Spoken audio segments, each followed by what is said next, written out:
Y continuamos informando. Ya tengo el gusto de recibir a mis dos invitados aquí en piso. Estoy hablando del señor Alejandro Montes de Oca, asesor del gobierno de CEPRELAD en prevención de lavado de dinero, y también al señor César Maidana, coordinador del Comité de Prevención de Lavado de Dinero de ASOBAN, también en este bloque de ASOBAN, siempre tan interesante para ir desarrollando diferentes temas. Hoy vamos a estar hablando acerca de las acciones del gobierno de nuestro país contra el lavado de activos o de dinero. Muy buenos días, ¿cómo están?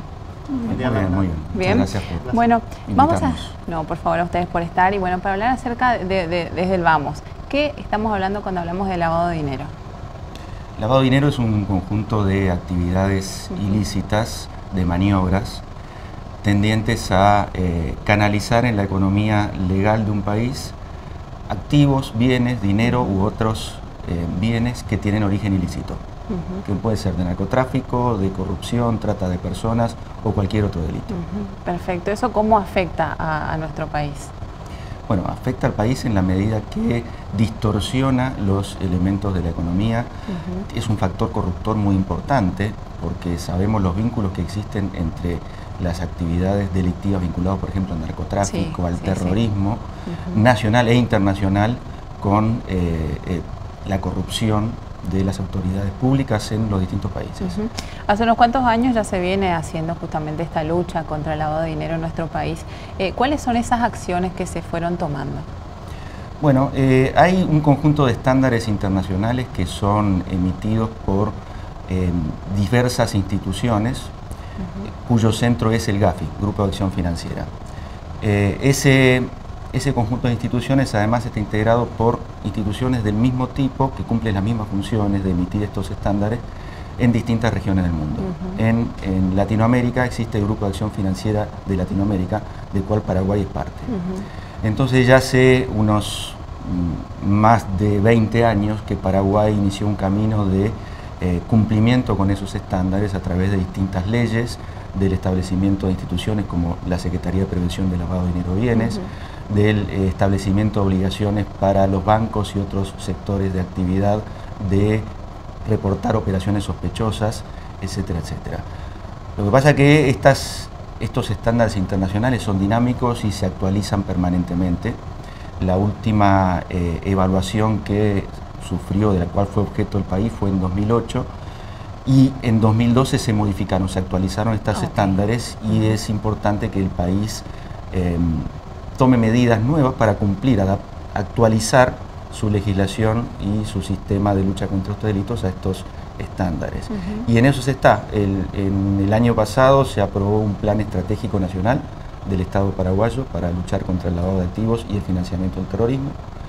Y en este año se están realizando muchas acciones en forma coordinada entre las instituciones públicas y también con la participación del sector privado, implementar ese plan, esos objetivos del plan. Perfecto. ¿Siempre se relaciona directamente el lavado de activos con el financiamiento hacia el terrorismo? ¿Por qué es eso? Bueno, por varias razones. Primero, porque existen muchos vínculos a nivel internacional entre las organizaciones que se dedican a lavar activos, al narcotráfico, al tráfico de personas, al tráfico de armas, y aquellas organizaciones terroristas, y muchas veces las organizaciones terroristas se financian por el producto de las actividades delictivas de estas otras organizaciones. Existen muchos vínculos constatados a nivel internacional. Incluso existen algunos estados que son terroristas, que son narcoterroristas. Y por otro lado, los flujos de dinero, los flujos de activos se canalizan por las mismas vías, por el sector financiero, por el sector inmobiliario, por el sector hotelero, a través de los casinos, de otras actividades. Los sectores que son utilizados por los delincuentes, sean narcotraficantes o financistas del terrorismo, son exactamente los mismos. Entonces, a nivel internacional se han desarrollado estándares, medidas de tipo legislativo, de tipo operativo, que apuntan a identificar aquellos canales por los cuales se vuelcan estos activos, que están muy vinculados. Perfecto. Bueno, nuestro país va a ser evaluado, creo que el año próximo, ¿no? Sí. Nos estamos preparando para ese tipo de evaluación. ¿Quién nos evalúa? Y bueno, de acuerdo al resultado también positivo o negativo, qué acciones tomar, ¿no? Bueno, como les comentaba antes, este Grupo de Acción Financiera Internacional, que además reúne un conjunto de entidades a nivel internacional, entre los cuales está el Grupo de Acción Financiera de Latinoamérica, que integra Paraguay, evalúa el cumplimiento de estos estándares por parte de sus países miembros. Se utiliza la misma metodología de evaluación a nivel mundial, más de 180 países son evaluados periódicamente, y el próximo año Paraguay va a ser evaluado por el Grupo de Acción Financiera de Latinoamérica. Y lo importante y lo novedoso, yo les comentaba también que la evaluación anterior había sido en 2008, es que en aquel momento lo que se verificaba es en qué medida el país tenía las normativas adecuadas para cumplir con esos estándares, pero ahora se va a ir más allá. No solo se evalúa la normativa, sino también los resultados que se están obteniendo en la aplicación de esa normativa. Y ese es un desafío muy importante para todos los países. Entonces es por ello que el país está tratando de redoblar los esfuerzos para fortalecer todas las instituciones públicas que tienen responsabilidades en este aspecto. Por ejemplo, la propia CEPRELAD se ha duplicado el presupuesto, se está dotando de mayor personal, se está también fortaleciendo el Ministerio Público y el Poder Judicial, y se han presentado 12 proyectos de ley que están siendo discutidos hoy en el ámbito del Congreso, en el ámbito legislativo, con la idea de no solo poner al día al país en cuanto al cumplimiento de los estándares desde el punto de vista formal, en cuanto a las normas, sino también apoyar los esfuerzos que tienen que realizar las instituciones, darle los suficientes poderes a las instituciones públicas responsables para combatir eficazmente estos delitos. Excelente. Bueno, la evaluación que tuvimos en el 2008 me dijo, ¿no? 2008. ¿Cómo salió? ¿Cómo estaba Paraguay? Estaba muy mal. Muy mal, en rojo podemos decir. En rojo completamente. Eso tuvo una consecuencia negativa e inmediata, que fue el ingreso de Paraguay en una lista gris. Este Grupo de Acción Financiera Internacional elabora estas listas que actualiza cada 3 meses, en la cual se colocan aquellos países que no cumplen con estos estándares como resultado de sus evaluaciones. Paraguay fue puesto en una lista en el año 2010, pudo salir en 2012 en virtud de algunas modificaciones legislativas del tipo penal de lavado de activos, se penalizó el terrorismo y el financiamiento del terrorismo. Lo que ocurre es que hoy en día eso no es suficiente. Claro. Porque, como le dije antes, los estándares se modificaron, ahora son las medidas que se exige de los países son más fuertes, se exige un mayor esfuerzo también del sector privado en cuanto a la habilidad y la posibilidad de identificar.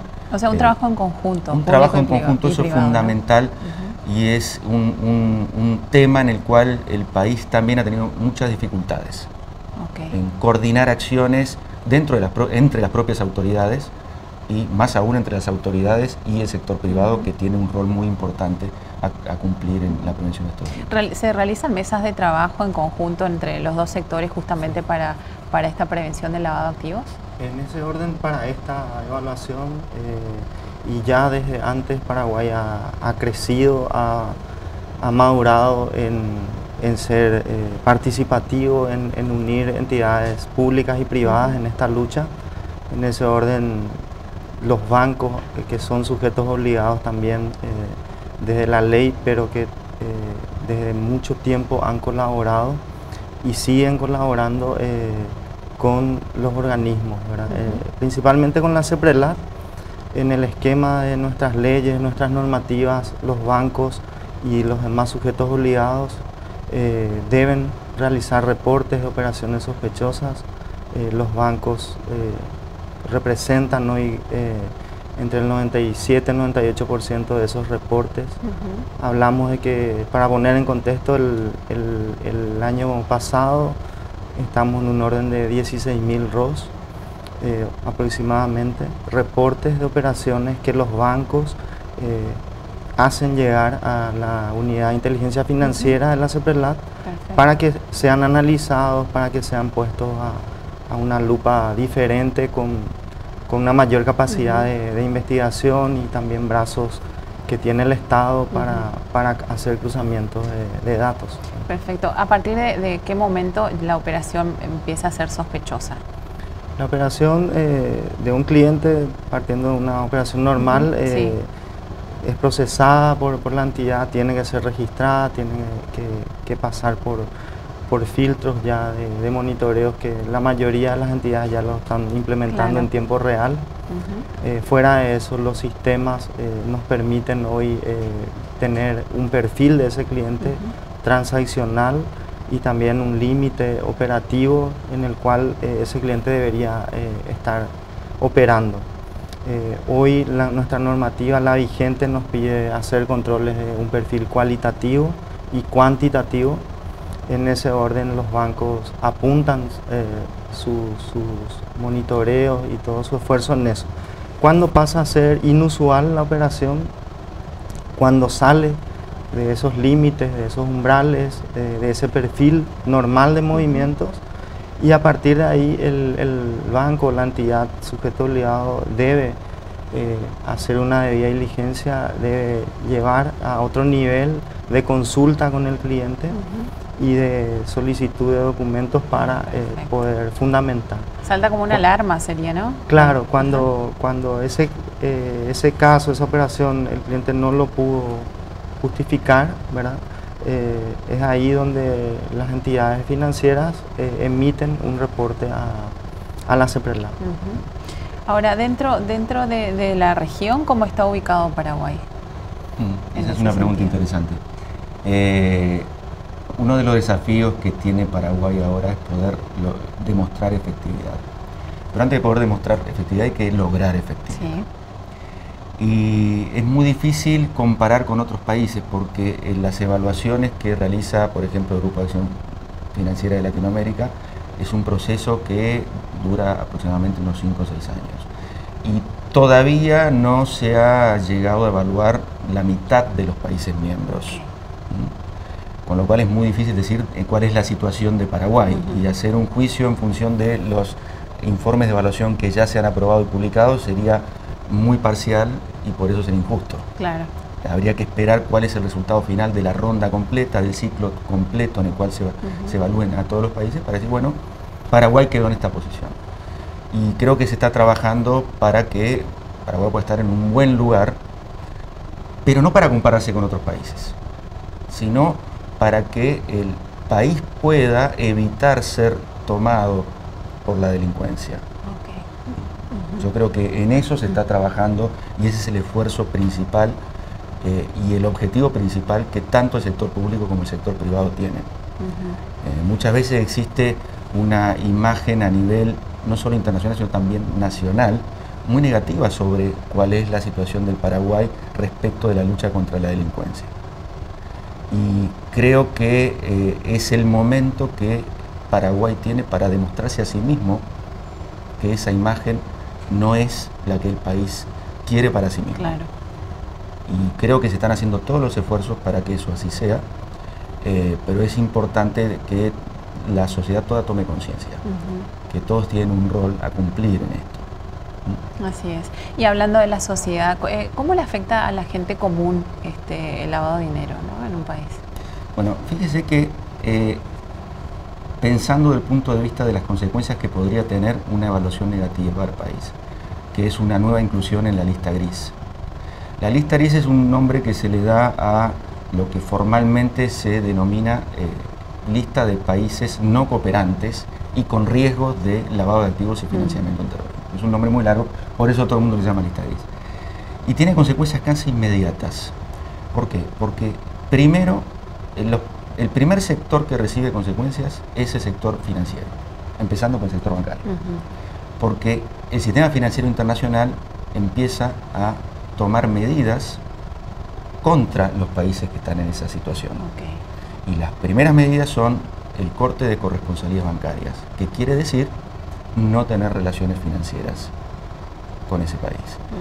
En segunda instancia, se pueden tomar medidas a nivel internacional por los gobiernos que podrían llegar a o cortar relaciones comerciales o cortar el flujo de inversiones o de préstamos respecto de los países que se encuentran en esa situación.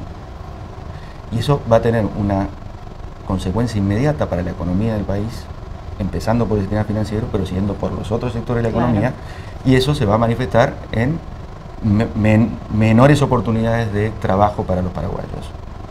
Un freno en el crecimiento, sabemos que Paraguay es un país que ha crecido muchísimo en los últimos años, y hablando de comparación con otros países, uno de los países que más ha crecido en Latinoamérica, si Paraguay estuviera en una lista gris, ese crecimiento se podría frenar en forma bastante abrupta. Los niveles de desocupación podrían aumentar en forma bastante abrupta, el nivel de desarrollo que está teniendo el país podría también estar en riesgo, el grado de inversión que tanto se anhela también podría no obtenerse. O sea, un conjunto de cosas muy negativas realmente. ¿No? Pero bueno, para eso nos estamos preparando justamente para salir bien de esta evaluación. ¿Y qué medidas se tienen que tomar o se están tomando en la frontera? Bueno, yo creo que eso es fundamental. Y fíjese qué interesante, la semana pasada hubo un foro internacional en el cual participaron representantes de la Unidad de Inteligencia Financiera, que es el organismo homólogo de CEPRELAD en la Argentina. Ah, perfecto. Estuvo el titular de esa unidad, conjuntamente con la titular de la CEPRELAD en Paraguay, como coorganizador de este evento, también con representantes del gobierno de Estados Unidos. Y fíjense qué interesante, estuvo el presidente del Grupo de Acción Financiera Internacional, que es la primera vez que el presidente del Grupo de Acción Financiera Internacional visita a un país latinoamericano fuera de una reunión plenaria del Grupo de Acción Financiera Latinoamérica. Y en la primera ocasión que elige el GAFI para estar presente es en un evento bilateral entre Argentina y Paraguay y en Asunción. Eso quiere decir que el Paraguay está tomando acciones en forma conjunta con los otros países que forman parte de lo que conocemos como la problemática de la triple frontera. Porque el tema de la triple frontera no es un tema exclusivamente de Paraguay. Es un tema que involucra a 3 países. Claro. Y las acciones que se adopten en ese sentido no tienen que ser adoptadas por un solo país. Tienen que hacerse en forma conjunta, si no, no va a tener efecto. Tal cual. Estamos en un mundo globalmente interrelacionado, de todo punto de vista, políticamente, financieramente, económicamente, desde el punto de vista de las comunicaciones, y especialmente en la triple frontera.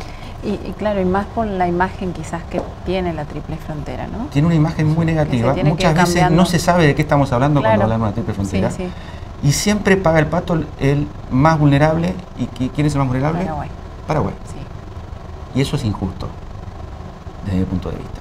Eso no quiere decir que Paraguay esté libre de culpa, pero sí me parece que la única manera de luchar eficazmente contra los fenómenos que existen en la triple frontera es encararlo en forma conjunta entre los 3 países. Y creo que se está transitando ese camino. Excelente. Cuando hablamos también de una inversión interesante en tecnología, ¿no? Cuando hablamos de la lucha contra el lavado de dinero.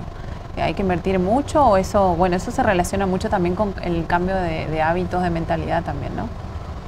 Sí, yo creo que se está haciendo, creo que requiere también mucha asistencia técnica y financiera de donantes, países y organismos internacionales, y existe mucha voluntad y mucho interés de estos donantes en ayudar a Paraguay en fortalecer sus sistemas desde el punto de vista de la tecnología. Bueno, y sin duda que hay mucho por hacer, recién comienza este año, así que muchos desafíos por delante nos quedan, ¿no? Sin duda. Sin duda. ¿Cuáles serían uno de los primeros? Bueno, Paraguay, como ya se indicó, empezó y lo que está escrito hay que ir cumpliendo. Paraguay tiene un plan estratégico nacional, tiene unos ejes importantes a atacar, entre ellos combatir la corrupción. Parte de la evaluación del GAFI de esta oportunidad va a ser la efectividad de ese combate, no solo que existan las leyes, las normas, sino que efectivamente se cumplan y el país pueda mejorar. Parte de combatir la corrupción es que no haya impunidad, hay que trabajar mucho el sistema judicial, la concienciación de todo un país, sabiendo que esto es nacional y una evaluación que uno puede ver lo lejano realmente llevando a lo financiero está muy cerca.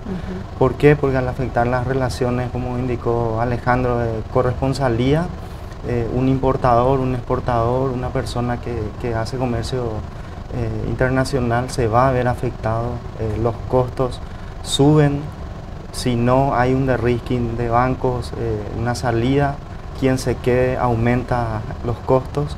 Entonces es global, pero parte de lo que te mencionaba, de los ejes principales que creo que el país tomó acción es en combatir la corrupción. Se están viendo resultados importantes, estamos viendo que realmente hay un cambio en ese aspecto.